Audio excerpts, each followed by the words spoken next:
પાણી, આપણી દૈનિક જરૂરિયાત. ઘરથી લઈને ઓફિસ સુધી, ઇન્ડસ્ટ્રીઝથી લઈને જાહેર સ્થળો સુધી પાણીની જરૂર દરેક જગ્યા પર હોય છે. પરંતુ ક્યારેય વિચાર્યું છે કે પાણીનો ઉપયોગ કર્યા પછી એ પાણીનું વ્યવસ્થાપન ન થાય તો શું પરિણામ આવે? પણ આપણે ચિંતા કરવાની જરૂર નથી, કારણ કે વડાપ્રધાન શ્રી નરેન્દ્રભાઈ મોદીના દૂરંદેશી નેતૃત્વમાં લિક્વિડ વેસ્ટ મેનેજમેન્ટની ચેઇન ગામે ગામ ઊભી થઈ ગઈ છે. અને વાત કરીએ ગુજરાતની, તો ગુજરાતના લોકપ્રિય મુખ્યમંત્રી શ્રી ભૂપેન્દ્રભાઈ પટેલના દૂરંદેશી નેતૃત્વમાં ગુજરાત સ્વચ્છતાની બાબતમાં 16 કળાએ ખીલ્યું છે. વડાપ્રધાનની સ્વચ્છ ભારત અભિયાનની પહેલ બાદ ગુજરાતમાં ત્વરિત જ સ્વચ્છતાનું આયોજન શરૂ થયું. ગામે ગામ પ્રચારની સાથે સાથે જ સઘન સફાઈ, નદી નાળાની સફાઈ, વિસ્તાર દીઠ સફાઈ જેવી પહેલ થકી ગુજરાતનું ગામે ગામ બન્યું સ્વચ્છ. અને આ જહેમતના ફળ સ્વરૂપે આજે ગુજરાતના ગામડાઓ પણ સ્વચ્છતામાં અવ્વલ છે. જેમ કે બનાસકાંઠાનું તાણા, દાહોદનું કચુંબર, ભુજનું ભરાસર જેવા અનેક ગામોમાં થયેલા કાર્યો આજે સમગ્ર દેશ માટે પ્રેરણારૂપ બન્યા છે. દરેક ઘરમાં પાણીનો ઉપયોગ થાય છે.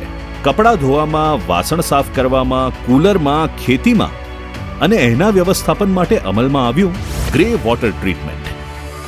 કદાચ જૂની પેઢીને આ શબ્દ નવો લાગશે, પણ હા, આ વ્યવસ્થાએ કમાલ કરી છે.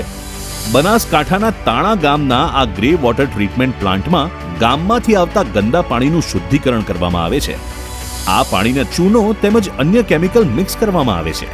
ત્યારબાદ ટેન્કમાંથી ગ્રે વોટર પસાર કરવામાં આવે છે, જેનાથી પાણીની અશુદ્ધિ નીચેની તરફ જમા થઈ જાય છે, જેનું ખાતરમાં રૂપાંતરણ થાય છે. બાકીનું પાણી બીજી ટેન્કમાં પ્રોસેસ થઈને શુદ્ધ થઈ જાય છે. તેને ત્રીજી ટેન્કમાંથી પસાર કરીને તેને વધુ શુદ્ધ કરવામાં આવે છે, જેનો ઉપયોગ ખેતીમાં તેમજ ભૂગર્ભ જળ રિચાર્જ માટે પણ કરવામાં આવે છે. વાત કરીએ દાહોદ જિલ્લાના ગામડાઓની, તો અહીંયાની ભૌગોલિક પરિસ્થિતિ મુજબ અહીં ઘરોની રચના છૂટી છવાઈ જોવા મળે છે. ઉપરાંત દરેક જગ્યા પર ગટરની વ્યવસ્થા નહીં હોવાથી અમુક અંતરે સોગપીટનું નિર્માણ કરવામાં આવ્યું છે, જેથી ગંદુ પાણી સોગપીટમાં જાય, ત્યાંથી સ્વચ્છ થઈ અને ભૂગર્ભ જળનું રિચાર્જ થઈ જાય છે. સાથે જ અહીંયા વ્યક્તિગત સોગપીટનું કાર્ય પણ નિર્માણાધીન છે. આ તરફ કચ્છના ભરાસર ગામમાં બ્લેક અને ગ્રે બંને વોટર ટ્રીટમેન્ટની વ્યવસ્થા કરવામાં આવી છે. અંદાજે 600 ઘરના ગામમાં કચ્છનો પ્રથમ એવો પ્લાન્ટ છે જ્યાં બંને પ્રકારના પાણીની ટ્રીટમેન્ટ કરવામાં આવે છે. આ સમગ્ર પ્રક્રિયામાં અલગ અલગ ટેન્ક થકી પાણીને શુદ્ધ કરી તેનો ઉપયોગ ખેતીમાં તેમજ ભૂગર્ભ જળ રિચાર્જ માટે કરવામાં આવે છે. તો સાથે જ જળ શુદ્ધિકરણની શ્રેષ્ઠ પ્રક્રિયા પણ અહીં થાય છે. સમગ્ર ગુજરાતના ગામે ગામે આજે સ્વચ્છતા અંતર્ગત અનેક પહેલ કરવામાં આવી છે.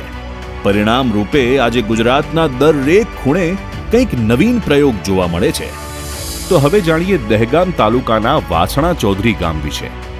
વાસણા ચૌધરી ગામમાં આશરે 3000 લોકોની વસ્તી છે અને અંદાજિત 450 ઘર છે, જેમાં રોજનો 1 થી 1.5 લાખ લીટર પાણીનો વપરાશ કરે છે.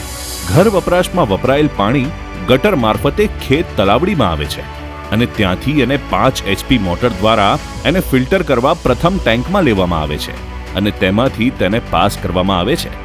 આ ટેન્કમાંથી પસાર થયા પછી પાણીમાં રહેલો ગંદો કચરો નીચે બેસી જાય છે, જેનો સેન્દ્રિય ખાતરમાં રૂપાંતર કરી એનું વેચાણ કરવામાં આવે છે. એના પછી બીજી ટેન્કમાં પસાર કરી એને વધારે શુદ્ધ કરવામાં આવે છે. ત્યારબાદ ત્રીજી ટેન્કમાં રેતીમાંથી પસાર કરવામાં આવે છે, જેથી વધારે પાણી શુદ્ધ થાય છે. આવી રીતે ટ્રીટમેન્ટ પ્લાન્ટમાંથી શુદ્ધ થયેલ પાણી વનીકરણ માટે ઉપયોગમાં લેવામાં આવે છે તથા ખેડૂતોને તેનો લાભ મળે છે. હું પટેલ ઈશ્વર, દહેગામ તાલુકાના વાસણા ચૌધરી ગામનો સરપંચ છું. ગ્રે વોટર ટ્રીટમેન્ટ પ્લાન્ટ જ્યારે ન હતો ત્યારે વાસણા ચૌધરી ગામનું ગટરનું ગંદુ પાણી તળાવમાં જવાથી આજુબાજુમાં દુર્ગંધનો પ્રશ્ન હતો, પાણીજન્ય રોગચાળાનો પ્રશ્ન હતો, મચ્છરોના ઉપદ્રવના કારણે મેલેરિયા થતો હતો. જે આ પ્લાન્ટ કાર્યરત થવાથી ચોખ્ખું પાણીથી ઘણો બધો ફાયદો થયો છે. ખેતીમાં પાણીનો વપરાશ થયો છે અને ગામના તંદુરસ્તીમાં, આરોગ્યમાં ઘણો સુધારો થયો છે. ગામમાં હવે દુર્ગંધનો પ્રશ્ન રહ્યો નથી. એટલે ગ્રે વોટર ટ્રીટમેન્ટ પ્લાન્ટ કે દરેક ગામમાં જરૂરી છે. સમગ્ર દેશના લોકોના આરોગ્ય માટે પણ આ એક ખૂબ મોટી પહેલ છે. ત્યારે જ તો આજે ગુજરાતનો જન જન સ્વાભિમાનથી સ્વચ્છતાની આદત કેળવીને કહે છે, આવો કરીએ સોનેરી શરૂઆત. સ્વચ્છ ભારત, સ્વચ્છ ગુજરાત.